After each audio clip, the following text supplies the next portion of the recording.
Halo, selamat sore waktu Ini Indonesia. informasinya langsung dari Arab Saudi. Anda ingin menyaksikan langsung bagaimana laga penentu ini. Harapannya tentu saja Indonesia bisa menang. Tapi dari analis Anda, apa yang menjadi kekuatan dari timnas saat ini? Ya, kita semakin deg-degan ya, Bung Asyar dan juga pemirsa. Dua hari Betul. lagi kita akan menyambut pertandingan yang sangat menentukan 180 menit yang terpenting dalam sejarah kita. Hmm. Saya pikir saya lebih suka untuk kita fokus ke tim kita sendiri dan juga fokus siapa lawan kita dalam hal ini Saudi yang akan kita hadapi 2 hari dari sekarang. Narasi yang membicarakan soal wasit lah, soal AFC menurut saya sudah saja. Karena menurut saya itu membuat kita jadi tidak fokus untuk membangun kesatuan dan semangat kita, baik fans, baik pemain maupun juga pelatih. Dan saat ini saya kebetulan lagi ada di bandara di King Abdul Aziz di Jeddah Arab Hmm. Saudi.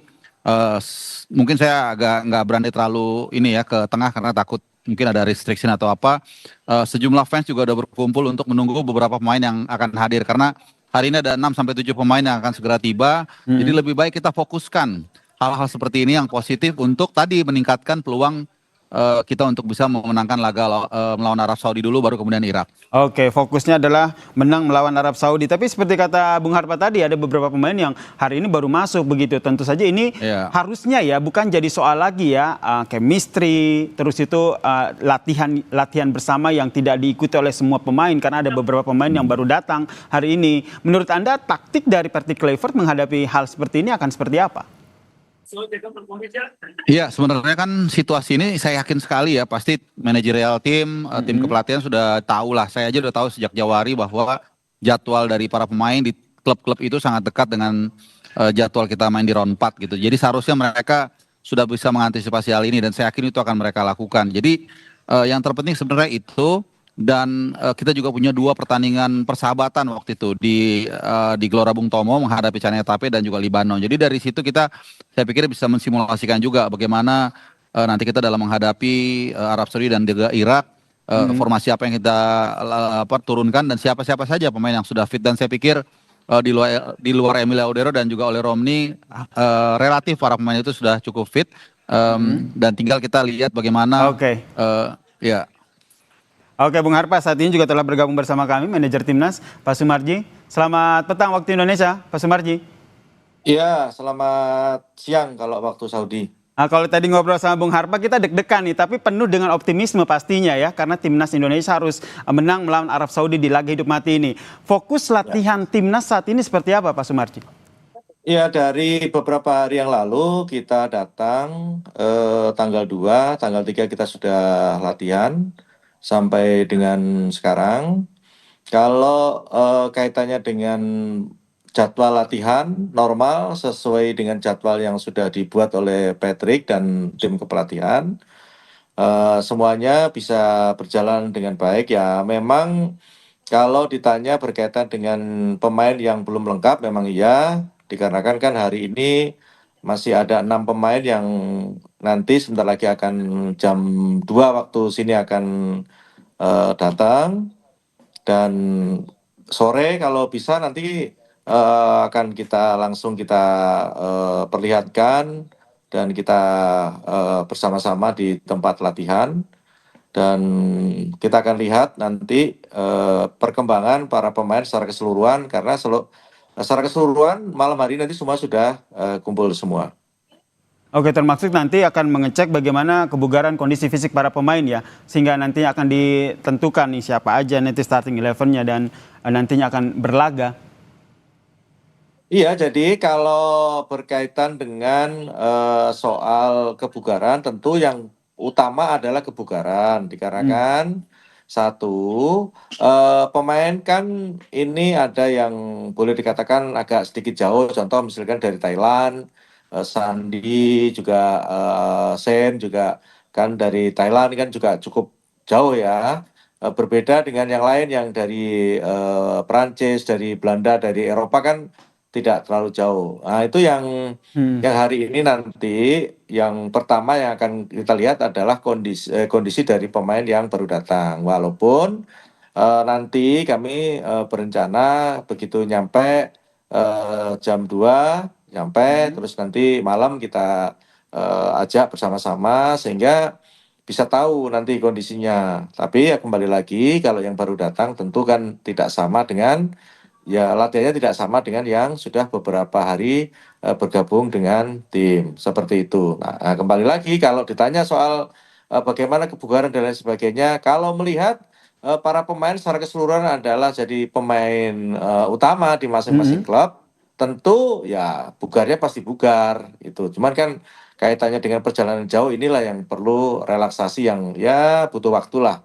Entah Oke. itu sehari atau mungkin setengah hari. Kira seperti itu. Oke, tidak hanya kondisi fisik, tapi bagaimana kondisi mental begitu. Karena kan oke lah, laga sebelumnya kita menang melawan Arab Saudi di kandang kita sendiri. Tapi bagaimana dengan mental timnas sendiri? Tentu ini menarik untuk kita tanyakan karena Pak Sumarji berinteraksi langsung begitu dengan beberapa pemain. Tapi jangan dijawab dulu ya Pak Sumarji dan Bung Harpa. Kita lanjutkan perbincangan kita terkait dengan laga hidup mati Indonesia di Piala Dunia 2026 ini. Timnas, Bang Sumarji dan juga analis sepak bola Bung Harpa. Pertanyaan gantung saya tadi, gimana nih dengan mental timnas Indonesia, Pak Sumarji?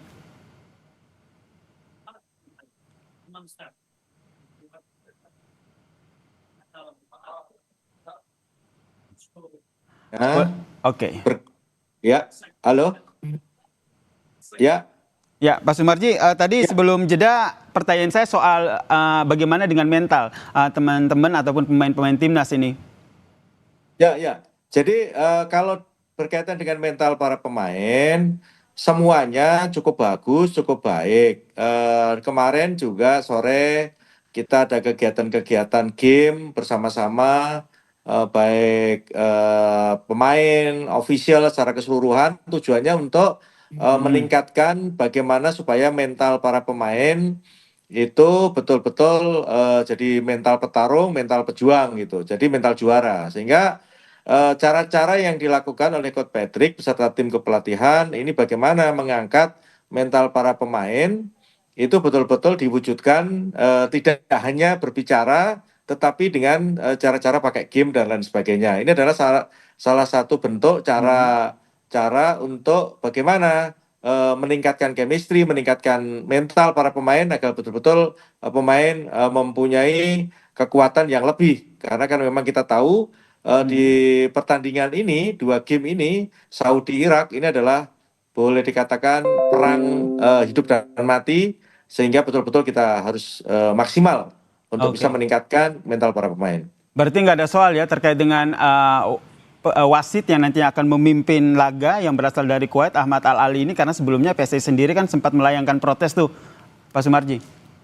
Ya, ini kalau berkaitan dengan soal perangkat pertandingan, memang ya kita dari kemarin itu sudah begitu muncul nama itu sudah kita langsung berkirim surat dan kalau boleh ditanya sampai saat sekarang ini juga belum ada hasilnya apa-apa dengan kita protes agar supaya dipimpin oleh wasit yang benar-benar netral. Tetapi kembali lagi, apapun yang terjadi, kita tidak akan terpengaruh dengan siapa yang akan memimpin pertandingan. Yang pasti pertandingan di tanggal 8 dan 11 itu adalah pertandingan hidup dan mati dan kita semua meyakini bahwa kita tidak akan terpengaruh dengan kondisi wasit perangkat pertandingan dan kita akan tetap fight untuk bisa memenangkan pertandingan itu. Oke, tetap fight untuk memenangkan pertandingan ya. Kalau kita ingin tetap fight memenangkan pertandingan, dari Bung Harpa sendiri analisisnya seperti apa? Strategi bermainnya seperti apa? Apa langsung total football, fokus langsung menyerang untuk mendapatkan gol atau bagaimana? Ya kalau kita lihat dalam beberapa persiapan terakhir ya dari Saudi Arabia, mereka mainnya sangat tinggi, high defense. Saat mereka mengalahkan North Macedonia, ini by the way tim yang menyingkirkan Italia juga ya di playoff Piala Dunia tahun lalu sebelumnya. Saya pikir mereka akan keluar menyerang ya, akan menekan, apalagi mereka punya keuntungan banyak yang kita tahu ya, aklimatisasi, jadwal dan lain-lain. Jadi saya pikir nggak ada masalah buat saya mau main parkir bus, mau ball possession hanya 1% selama anak-anak seperti yang disampaikan Pak Sumarji tadi, mereka fight, mereka semangat, saya pikir kita udah happy kok gitu. Yang penting semangat dulu, berikan yang terbaik, kemudian juga tacticiannya juga harus kita lebih maksimal. Kalau itu sudah kita lakukan, saya pikir apapun hasilnya kita akan happy untuk itu. Strateginya menurut Anda seperti apa nanti yang akan Ya, dilakukan oleh Parti Clifford? yes, kalau menurut saya sih counter press saja. Kalau menurut saya ya, Oke. karena itu tadi lawan akan begitu high defense, kemungkinan besar mereka akan menekan. Kita nunggu aja nggak ada masalah. Toh juga Mm-mm. kalau kita lihat dalam dua hasil positif yang kita dapatkan menghadapi Saudi di round 3 itu kan gara-gara kita bermain counter press. Ball Mm-mm. position kita sedikit nggak ada masalah. Toh kita bisa satu kali menang di di GBK dan juga satu poin dari King Abdullah Sport City. Jadi buat saya main counter press, main bertahan gak ada masalah. Tinggal nanti bagaimana para pemain ini bisa fit benar dan mungkin juga kalau dalam kesempatan ini saya boleh bertanya dengan Pak Sumarji soal Mm-mm. penjaga gawang karena ini sangat penting nih buat kita tenang, buat back Betul. tenang juga. Kondisi Martin Paes terakhir mungkin kalau boleh dijawab, izin Pak Sumarji seperti apa Pak? Boleh Pak Sumarji, silakan. Ya, eh 29 ya, 6 berarti 23. 23 Ya, pemain termasuk Martin bersama-sama dengan kami. Alhamdulillah semuanya kondisinya sangat baik dan oke. ya alhamdulillah juga tidak ada hal yang perlu diragukan lagi. Terlebih berkaitan dengan kondisi Martin, begitu kemarin datang tes medis dan dilakukan terapi oleh para pemain dan Martin sendiri happy. Artinya ya insya Allah nggak akan ada masalah apa-apa. Berarti Oke. Kasih. besar kemungkinan akan diterjunkan ya Pak Sumarji ya? Ya itu semua tergantung pelatih. Oke, Kan betul. kita Mm-mm. penentuan line up itu kan tergantung pelatih. Mm-mm. Oke, ini kenapa Bung Harpa akhirnya menanyakan soal Martin Paes ya? Apakah ini juga jadi salah satu hal yang perlu diwaspadai begitu lini bertahan kita? Ya tentu kita sangat concern ya dengan posisi ini setelah sebelumnya kita punya dua kiper yang kita anggap 11-12 ya selevel, Emil Audero dan juga Martin Paes, tapi Mm-mm. kemudian dua setengah bulan lalu Martin Paes mengalami masalah. Kita kemudian hanya tersisa satu kiper yang memang bagus, tapi kan Mm-mm. ternyata terakhir mengalami masalah ya, musibah lah kalau saya pikir ya, dan ini membuat kita juga agak sedikit was-was ya. Dengan segala hormat kepada Nadeo dan Hernando Ari, saya tetap yakin mau siapapun saya akan dukung, tapi kita berharap tentu Martin Paes yang punya jam terbang lebih lebih lebih mumpuni lah, dia main di MLS dan kita juga masih ingat penampilan brilian dia di tempat yang sama satu tahun lebih yang lalu. Saya pikir dengan kehadiran Martin Paes ini bisa memberikan ketenangan meskipun mungkin tantangannya adalah touch atau competitiveness levelnya apakah sudah kembali karena fisik mungkin sudah pulih seperti yang disampaikan Pak Sumarji, tapi mentalitas dan kompetitifnya ini yang akan kita lihat. Nah, disinilah menurut saya pengalaman dari seorang Patrick Kluivert yang mantan pemain dunia, ketika dia mungkin pernah mengalami situ yang sama, dia akan tahu nih, oh pemain ini walaupun mungkin fisiknya belum pulih, tapi mentalnya kuat, dia akan pasang. Atau sebaliknya, mungkin fisiknya sudah pulih, tapi dia lihat kelihatannya dia nggak siap secara mental, mungkin dia akan cadangkan. Dan kembali lagi, itu adalah nanti keputusan dan prerogatif pelatih coach Patrick Kluivert.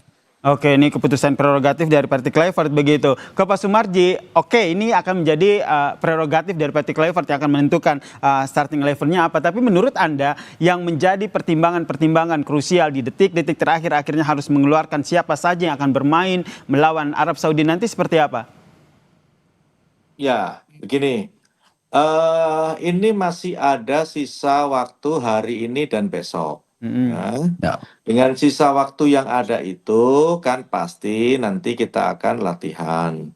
Nah, di saat latihan itu pasti akan bisa dilihat siapa yang kira-kira memang betul bisa dijadikan line up, siapa yang kira-kira dicadangkan dan siapa kira-kira yang tidak didaftarkan. Karena kan ada 29 pemain sementara yang bisa didaftarkan hanya 23. Artinya ada 6 pemain yang tidak didaftarkan. Itu. Kalau ditanya ya belum bisa menjawab siapa-siapanya, tetapi kembali lagi siapapun yang ada di sini itu sudah siap baik secara fisik, mental dan semuanya siap. Artinya ketika nanti Patrick akan menunjuk siapa yang line up, ya itu pasti yang terbaik di antara yang baik, kan gitu. Oke, yang terbaik di antara yang terbaik itu harapan kita bersama itu. Tadi kita bahas soal lini belakang pertahanan. Kalau dari lini depan sendiri, Bung Harpa melihatnya seperti apa? Ya, sebenarnya kalau kondisi sebenarnya mungkin internal tim yang lebih tahu ya, terutama Ole. Ini Mm-mm. kan menjadi central of attention, topik pembahasan utama soal Ole Romni, sosok bomber yang sudah kita nanti-nanti sejak dulu dan akhirnya datang dan memberikan bukti langsung dengan 3 gol dalam 4 laganya. Kehilangan dia waktu itu, tapi kita alhamdulillah dia bisa bergabung dengan tim, walaupun kita ya berharap kondisinya 100% baik fisik maupun mental, ya kita harapkan dia bisa main. Tapi tentu seperti yang dikatakan tadi juga Pak Sumarji, siapapun yang ditampilkan, kalaupun dia tidak bisa starter misalnya lawan Saudi misalnya, ya tentu pelatih harus mengambil keputusan. Mirip seperti pilot ya, ketika dalam situasi yang tidak ideal, ada sesuatu yang mungkin tidak pas, ya dia harus cepat mengambil keputusan dengan apa namanya, dengan materi yang ada, ya itulah yang terbaik yang harus kita tampilkan. Bisa saja Miliano Jonathans misalnya, bisa juga mungkin Ragnar dan lain-lain. Jadi di situ nanti akan kita lihat kejelian dan ketajaman Patrick Kluivert, Danny Lanza dan juga Alex Pastoor dalam menyikapi situasi yang katakanlah masih pincang ini dengan kondisi Ole yang kita belum tahu. Mudah-mudahan Ole bisa fit dan bisa main 2 hari dari sekarang. Itu harapan saya dan harapan kita semua, saya pikir. Harapan kita semua. Terakhir ke Pak Sumarji, ini yang deg-degan tentu kita semua nih kan, tapi tentu saja deg-degan kita nih berbalut optimisme begitu kan. Timnas harus menang melawan Arab Saudi. Apa yang ingin disampaikan? Laga hidup mati Timnas melawan Arab Saudi. Ya, yang ingin saya sampaikan terkhusus kepada masyarakat Indonesia secara keseluruhan, yang utama adalah bagaimana masyarakat bisa mensupport, mendukung dengan sepenuh hati, dengan keikhlasan. Yang tidak kalah penting adalah mensupport, mendukung dengan aura yang positif, sehingga akan membawa dampak yang positif pula buat tim ini. Yang tidak kalah penting adalah bagaimana warga yang ada di Indonesia dan mungkin yang akan datang menyaksikan secara langsung adalah bagaimana bisa mensupport itu dengan hal-hal yang baik. Yang tidak kalah penting adalah bagaimana bisa mendoakan agar supaya upaya yang sudah dilakukan Timnas ini bisa membuahkan hasil yang sebaik-baiknya. Atau istilahnya kalau Ridho bilang itu jalur langit juga harus dijalankan seperti itu. Sepakat ya, kita dukung lewat jalur langit juga, kita berdoa bersama semoga Timnas Indonesia bisa menang melawan Arab Saudi. Terima kasih Manajer Timnas Pak Sumarji dan juga analis sepak bola Bung Harpa telah berbagi perspektifnya dan perbincangan kita di Kompas Petang. Semangat dan salam sehat untuk semua. Terima kasih.